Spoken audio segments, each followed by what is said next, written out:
Panibagong kaso isinampa na sa Korte Suprema mga kababayan. Yari na dito si Luistro at ang iba pang mga kongresista at ang mga buwaya. Dahil umapila na sa Korte Suprema at ibig sabihin nito mga kababayan, panibagong kaso laban dito sa mga buwaya, dito sa mga prosecutor na gusto lang talagang gumawa ng kwento para sirain yung ating Vice President Inday Sara Duterte. Nako, yari na kayo. Mag-iiyakan dito ngayon ang mga prosecutor mga kababayan. Eto, pakinggan ho natin si General Macanas. Magandang araw mga kaibigan. Bigyan natin ng reaction opinion itong post the law firm of Torion, si Attorney Israelito Torion ito. Title, Supplemental Petition for Certiorari Assailed House Resolution number 892, arguing that the Committee on Justice acted without constitutional authority during congressional recess. Recess pa pala sila, pero gumagawa na sila ng panibagong issue mga kababayan. So ito po, panibagong petition or kaso, isinampa ng grupo ni Attorney Israelito Torion. Kini-question nila ang constitutionality ng impeachment proceedings labang kay BP Sara dahil naka-break ang Congress, walang session, kailang nagkakandak pa rin sila ng hearing. Sinasabi ng petition na ito na walang karapatan ang Committee on Justice na magkandak ng hearing kung wala sa regular session ang Congress. Yari na talaga sila dito mga kababayan. Wala pala dapat session, no? Walang ganyang ginagawa kapag wala talagang pasok sa Congress. Nako, yari dito si Luistro mga kababayan.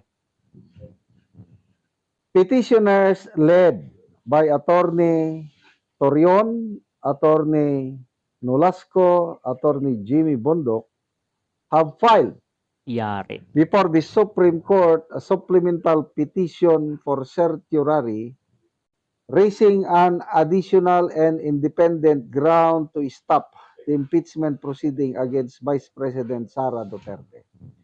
Tinawag na supplemental dahil mayroon ng naunang petisyon sina Attorney Torion laban sa impeachment proceedings ng House Committee on Justice. Kailangan mga grounds nila iba. Ito, petition pa rin, kailang iba naman ang grounds. Kaya tinawag nilang supplemental petition. Yari na talaga sila dito. Hindi pa man umuusad yung impeachment at hindi pa man dumadating sa Senado mga kababayan, ay ganito na ang kaharapin ng mga kaso nito mga prosecutor na nagmamagaling.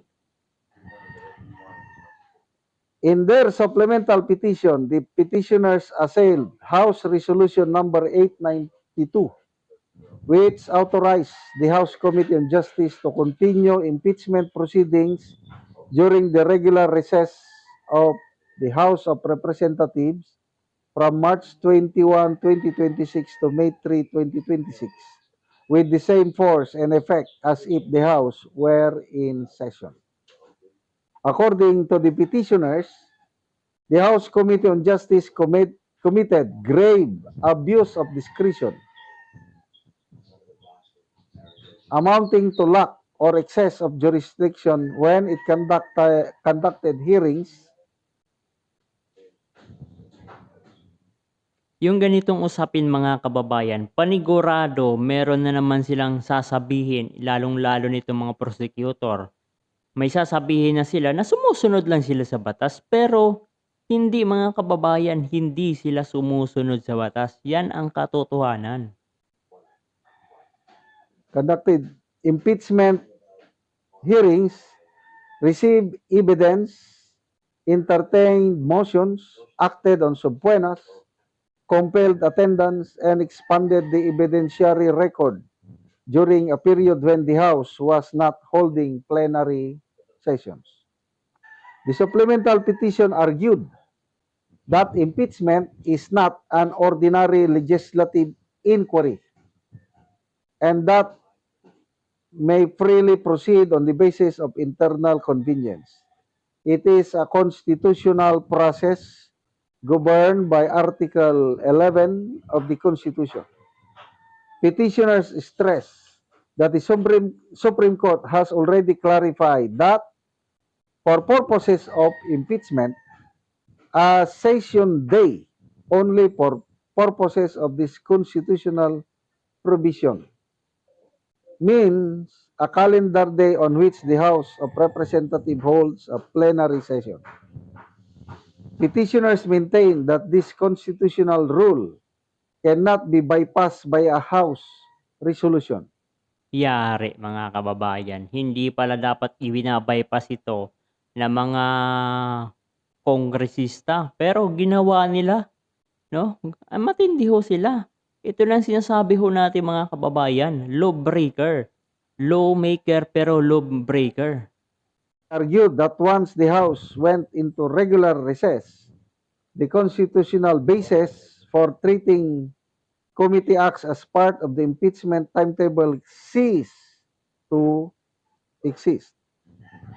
The petitioners pointed to several proceedings allegedly conducted under House Resolution 892, including the hearings on March 25, April 14, April 22, and April 29.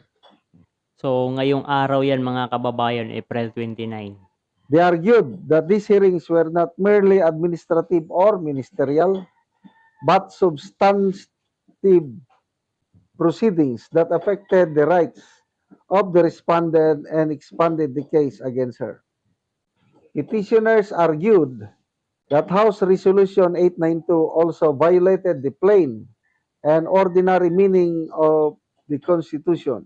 Article 11 ties impeachment proceedings to session days, a term that should be read according to its ordinary sense days when the House of Representatives is actually in session. By authorizing the Committee on Justice to continue substantive hearings, receive evidence, issue subpoenas, and exercise compulsory powers during the regular recess, the House effectively rewrote the constitutional text and treated non-session days as session days. The supplemental petition further asserted that House Resolution 892 effectively detached impeachment proceedings from plenary accountability. Petitioners said this undermined the constitutional design, which requires impeachment proceedings to be anchored on actual session days, transparency, and the institution responsibility of the House itself. So, yun po, ito na yung petition na isampa na. Magpasalamat tayo dito sa grupo ni na Attorney Torion, Attorney Bundok, at yung isa pa, Attorney Nolasco. Sa ginagawa nilang ito, lalong lumalakas ang mga kaso laban sa proceedings, impeachment proceedings ni VP Sara. And I am sure, aaksyonan kaagad ito ng Korte Suprema. Tama. Masasagutin kaagad ang Committee on Justice, and after that, oral arguments na. Yan na nga mga kababayan, ang sinasabi ho natin, kapag hindi dumaan sa tamang procedure, ay talagang magkakaproblema ho ito mga crocodile dito sa House of Representatives, mga kababayan, no? Kasi katulad nung nakaraang taon, alam nyo ang ginawa ho nila, yung binayolate nila yung procedure. Ngayon, umapila ho si VP Sara Duterte dito sa Korte Suprema. Ang nangyari, wala, hindi pinayagan. Pero ang tagal din lumabas ng resulta mga kabayan. Pero ngayon, okay na ho sana, dapat magtatagumpay na ho sana na maisubmit nila ito sa Senado, itong mga complaint na binuo nitong House of Crocodiles, dapat sinabit na ho nila sa Senado. Ang problema kasi ganito kabayan, wala ho silang ebidensya, wala silang ebidensya na maipapakita sa publiko, sa Senado, ito sa impeachment court, wala ho silang maipakita na ebidensya na talagang yung mga complaint kay BP Sara ay totoo. Wala ho silang maipakitang ebidensya. So ang gagawin ho nila, gagawa ho sila ng tinatawag na fishing expedition. Kailangan nilang mamingwit ng mga ebidensya nang sa ganun, ito ay maidadagdag doon sa complaint laban kay BP Sara Duterte. So ngayon lang, first time in the Philippine history mga kababayan, inakusahan pero walang ebidensya, mangangalap pa lamang ho ng ebidensya. Matindi ho ito. O di ba? Ngayon lang. O ngayon, fishing expedition sila. Ang dami na hong naglalabasan ng mga impormasyon na mali-mali. Yung affidavit ni Madriaga, mali. Ang mga pinagkikwento ni Trillanes, sablay lahat. O, ngayon, panibagong ginagawa na naman ho sila, hindi na nakapagpigil si BP Sara at ang kanyang asawa.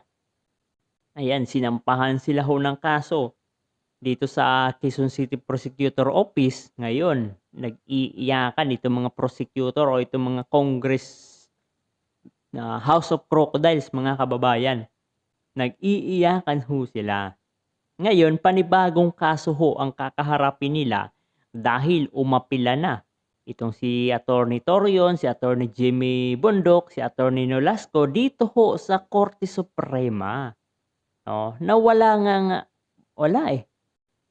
binayolate ho nila yung procedure. Dapat kasi yung session day nila ginagawa kasi alam naman ho natin ngayon na naka-break o session break itong Kongreso, kasama na ho dyan ang Senado mga kababayan. Kaya't hindi ho nila siguro, ay gusto nila kasi siguro mga kababayan para pagbalik ho ng mga senador doon sa Senado, magkaroon ng session, ay eto na, isasabit na ho nila. Pero bago ho yan mga kababayan, is kailangan ho nilang makakalap ng mga ebidensya kasi wala ho talaga silang ebidensya. Ngayon, yari ho sila dahil kapag inaksyonan agad ito ng Korte Suprema, bigo na naman ho sila. Bakit mag-utos na naman ang Korte Suprema na itigil ang impeachment complaint? Okay na ho sana Doon na ho sana talaga maghaharap-harap sa Senado.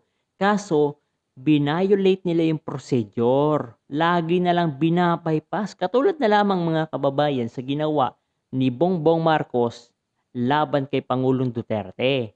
Binaypass niya yung local court at ipinadala agad si Pangulong Duterte doon sa ibang bansa.